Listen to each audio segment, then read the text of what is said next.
One Piece has a sordid history with loss, which is something that has dated back to the very first chapter of this series, with Shanks losing his whole ass arm. And this kind of created a bit of a trend, mostly in terms of backstories. Characters having mentors who either die or lose a body part, parents that end up dead, or either just losing friends in general. It's become a core element in this story, and almost every story arc contains some form of loss in some way, shape, or form, or a fake out to make you think that maybe there'd be a loss, but it doesn't actually happen. And is this a consistent across the board? No, not so much. There are several story arcs that don't contain any loss whatsoever.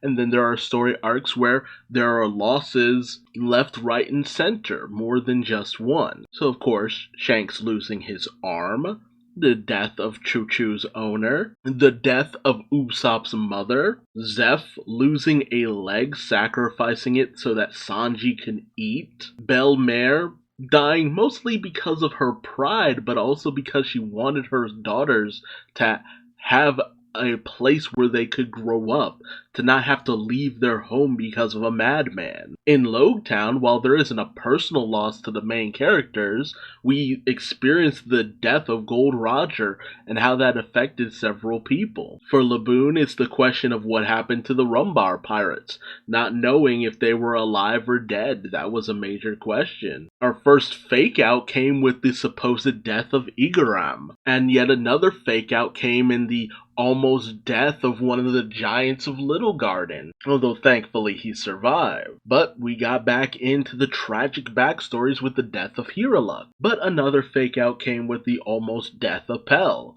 He didn't escape scot-free from the explosion, but all things considered, he might as well have. And similar to the encounter with Choo Choo that Luffy had all that time ago, the attack done by Bellamy on Cricket and the Suriyama Alliance. Sometimes these highly emotional scenes don't really come with a physical loss, but a loss of possession, a loss of something that meant something to someone. And once you got to Skypiea and heard the tale of Mont Blanc Nolan, you're inhuman if you had a dry eye after this story. But again, more silly moments, the almost death of Tonjit's horse Shelly, the loss of Tom, even though we never actually see him die. For all we know, Tom is gone, never to be seen again. It's been years. And Nico Robin's backstory, she lost a mentor, her mother, and a good friend who actually cared for her, as well as the entirety of her home. Brooke's loss of the Rumbar pirates compounds on Laboon's backstory. Not just that, but 50 years of his life. Luffy losing the entirety of his crew at the hands of Bartholomew Kuma, the Hancock sisters, and the fact that they had their freedom taken away from them for a good long while. The supposed loss of Bon Clay, though we know he survives this encounter. The loss of Ace as well as Whitebeard. The supposed loss of Sabo that was run back on. The loss of Queen Otahime. The death of Harpy Monet, as well as Virgo. That was a loss for Doflamingo. The death of Rocinante, as well as Kiros' wife and Rebecca's mother. The fact that Nekomamushi and Inuarashi ended up losing one limb each. Sanji's mother's death, as well as the sacrifice of Pedro. The fact that Bartholomew Kuma fully gave up his humanity and freedom, as well as the death of Kozuki Oden, as well as Lord Yasue. Loss comes in a variety of ways, and for a variety of reasons. Whether it ends up being what solidifies the ideals of a character, why they act a certain way or do things the way that they do, what spurs them on to battle an intense and tough enemy, to give context to an overall situation that you wouldn't even know why it's so important, to show conviction and why something is so significant to someone. Even if someone survives a life or death situation, it doesn't mean that they weren't ready to lay down their life fully in that time frame. It could have been their last. It should have been their last. It would have been their last. But Oda chose no in some of these situations, to not have it go quite that far, because he didn't want to create an overly sad situation in certain cases, not to end things off on a bitter note.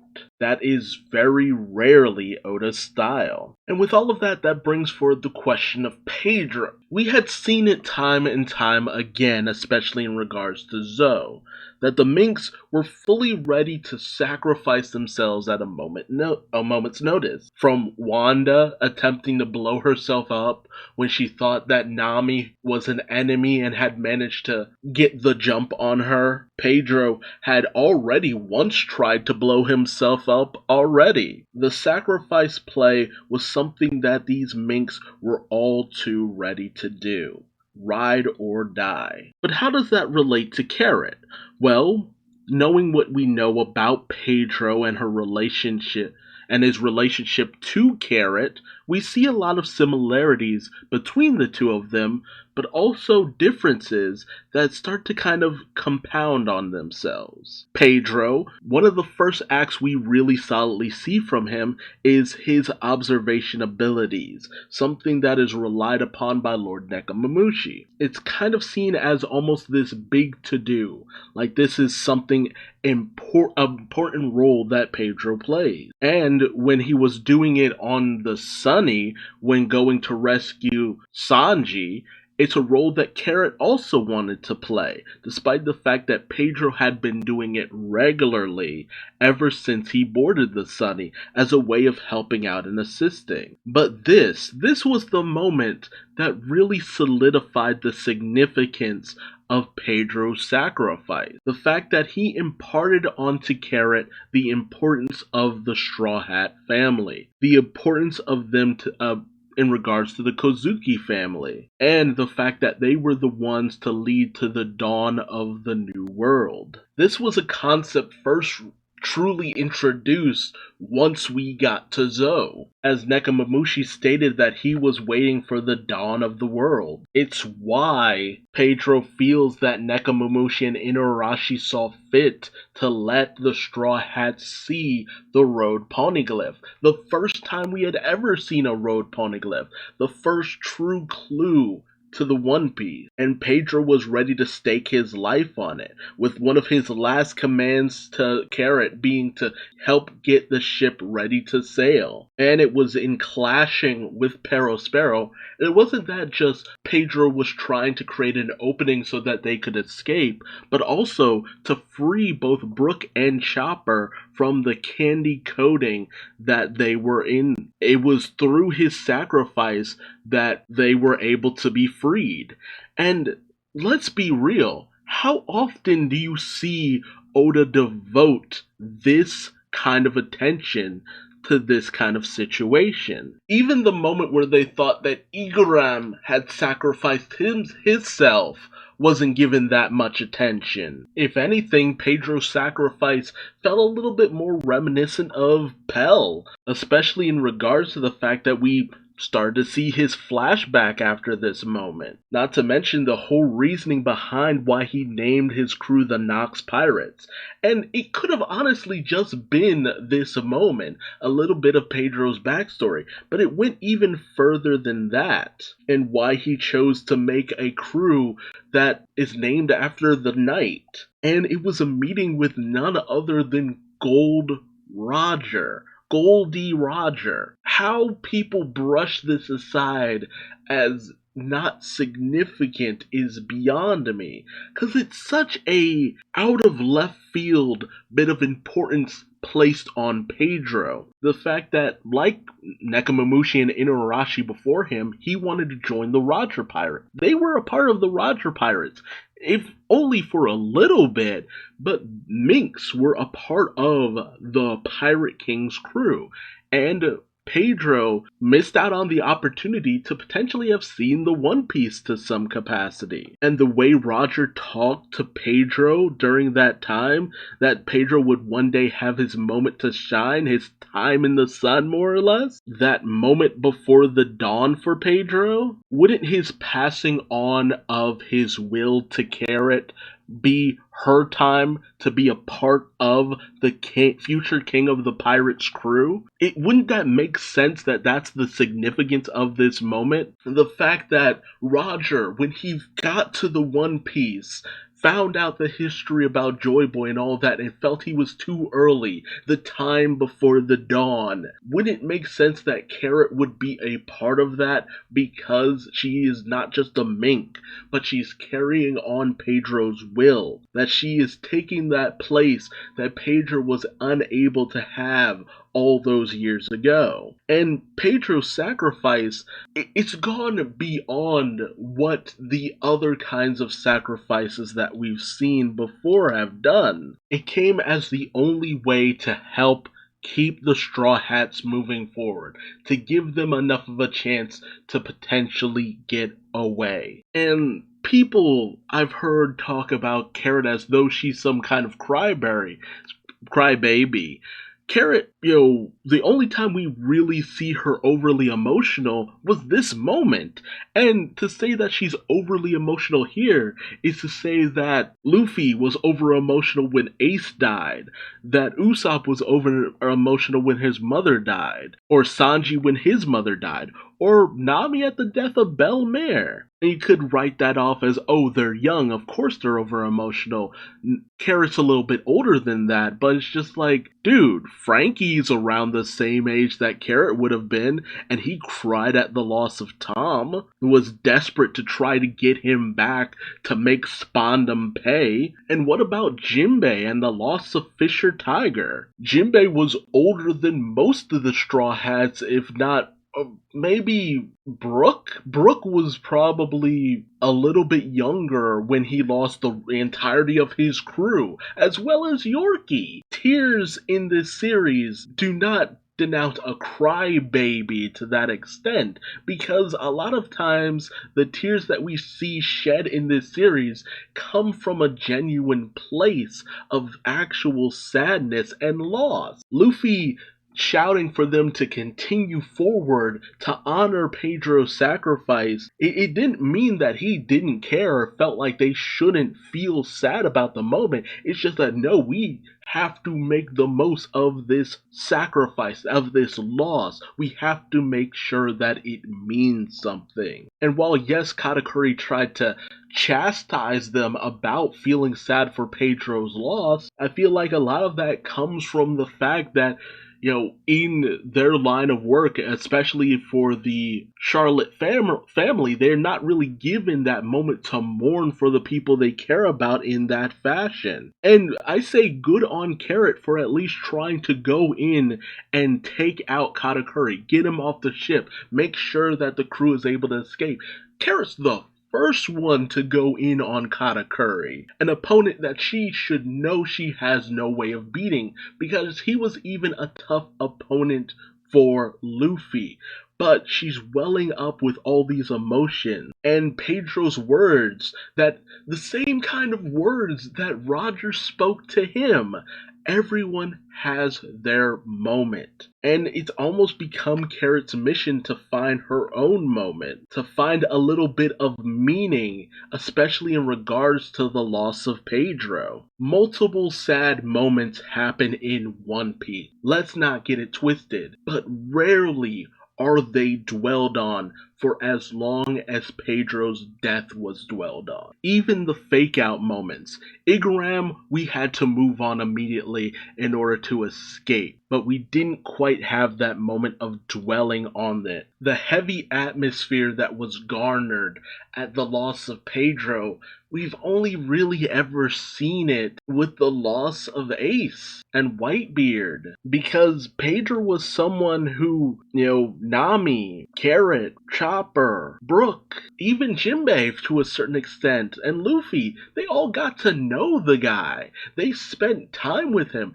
We spent several days with Pedro. And it wasn't just him sacrificing himself for just Carrot, it was him sacrificing himself for all of them, for Sanji.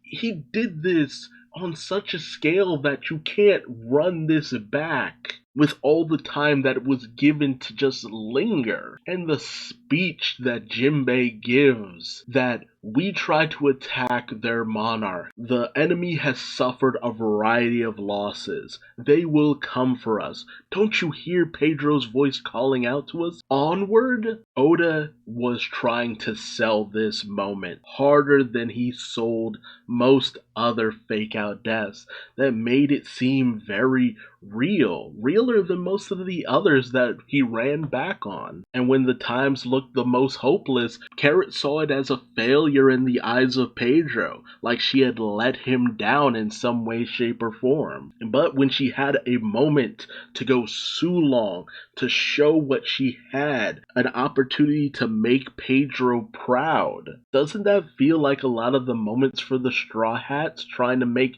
the people most important to them proud? Was it Luffy spurred on by the sacrifice of Shanks and the loss of Ace? That Usopp is spurred on with the way that he lies by the loss of his mother and the great pirate that his father is. Sanji, he cooks because he loved his mother and he loved the pleased look that she would have on her face. But not just that, because Zeph, he has so much respect for him. It crafted him into the person he is now. Nami, a lot of her principles, especially when it comes to children, come from Belmare. Brook wants to see Laboon because it is the biggest connection to his old crew, to those 50 years of his life that he lost out on. Chopper does what he does because of the inspiration from Hiraluk, as well as the teachings from Kureha. Frankie, his opinion of pirates was painted by the parents who abandoned him, but he kind of got over that for a lot of reasons. A lot of his biases against pirates, against his own ships that caused so much damage and destruction. His whole outlook was shaped by Tom. Robin, a lifetime shaped by tragedy that was made to be brought up by Clover, who tried to teach her the ways of a scholar. Olivia, who was obviously a revolutionary. I'm waiting to find out more about that. And Saul, who spurred her forward to find friends and allies, and was treated as the one reason why she even got on the Straw Hats crew, because they were just nice and good people, and she took a chance on it. Jinbei, whose mindset was painted by Otahime and Fisher Tiger and the conflict he had within himself if he would ever trust humans again, with him ultimately deciding to go down the path of Otahime. Carrot's relationship with Pedro isn't painted the same way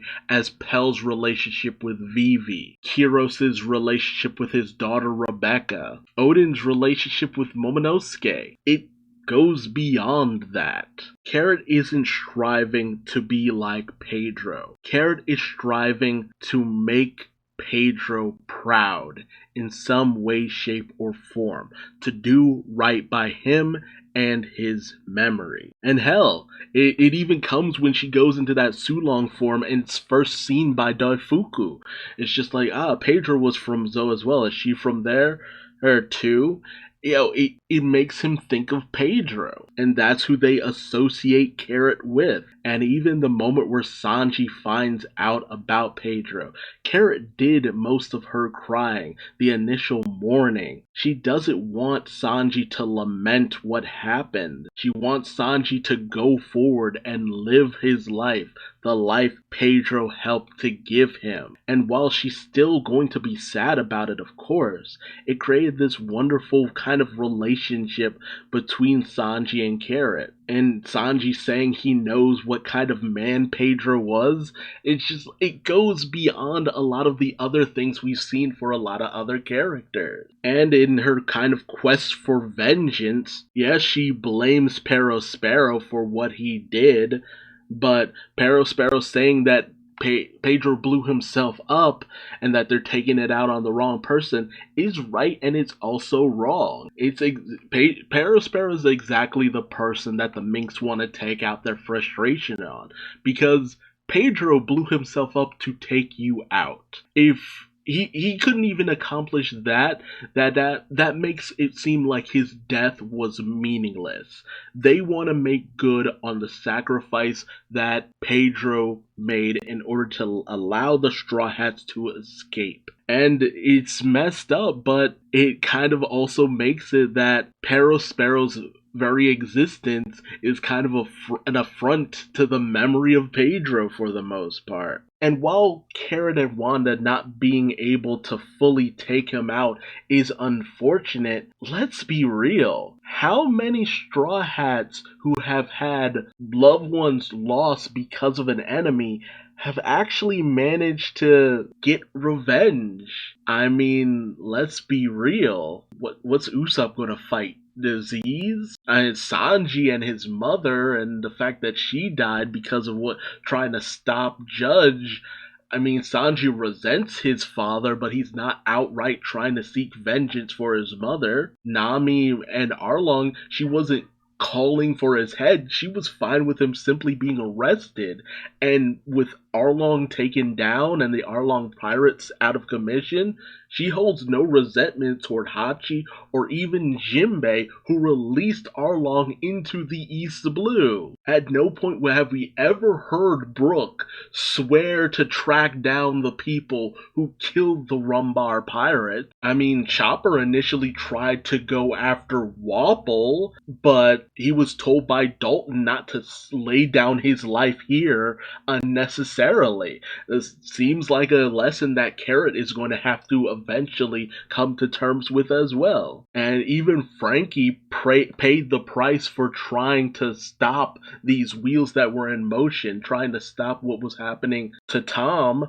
He paid the price with his very body. And Robin would never dare to go after Aokiji, but she did kind of get a little bit of revenge on Spandam, but Spandam survived. Spandam lives. Spandam's in CP0 now. And for Jinbei, it's not like he tried to kill Hody Jones for the assassination of Otahime, and it's not even like he tried to raise the town where Koala grew up in order to gain revenge because of Fisher Tiger. No, that was Arlong's shtick. And what did it get Arlong? Thrown and impelled down. Revenge rarely ever works out in One Piece. Even Doflamingo, who did that crazy tragic stuff to Law, he's still alive.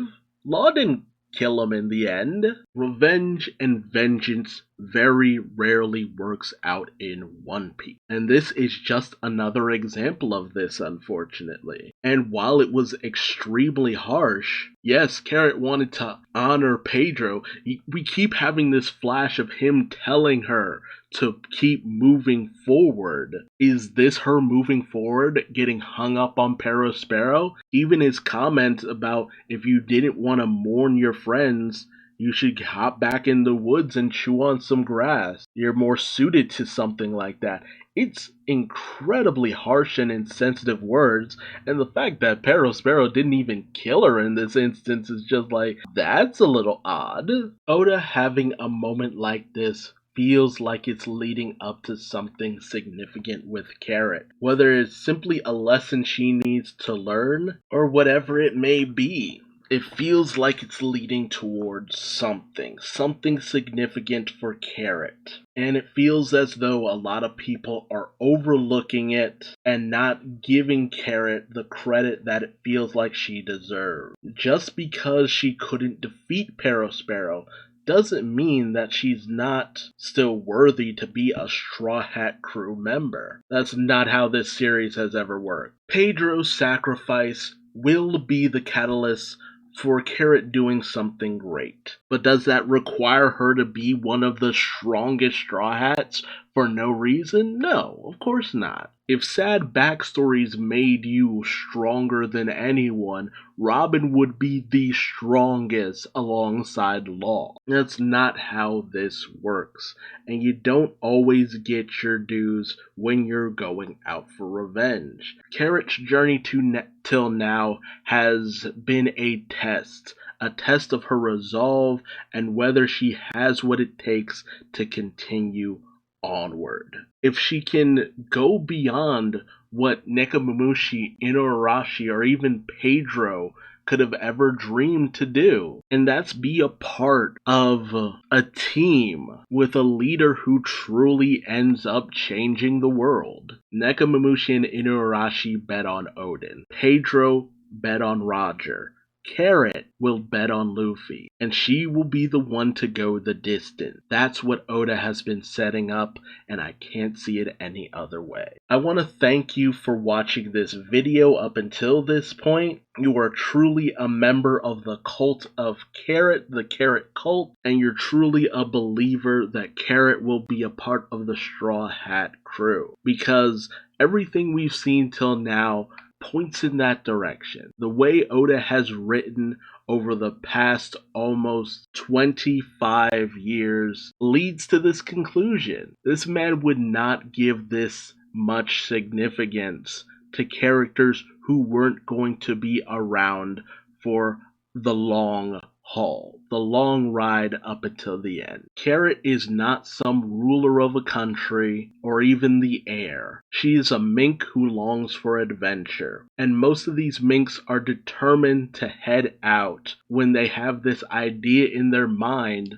of going on an adventure. Carrot's just one in a long line of those characters, and she's already chosen who she wants to ride with. It's only a matter of time. But hey, remember, promote all this good Carrot content with the hashtags cults of Carrot, Carrot cult, Carrot for Straw Hat, Carrot for Nakama, all that good stuff. Continue to spread the word of our glorious little Straw Hat lady. And remember to give a follow on Twitter to Carrot for Nakama, one of the best sources for all things Carrot, who gives the most brilliant arguments and analyses on why Carrot's place on the crew just makes sense. I hope you'll join me for my next video, and until then, I will see you fellow Carrot lovers later. Bye-bye.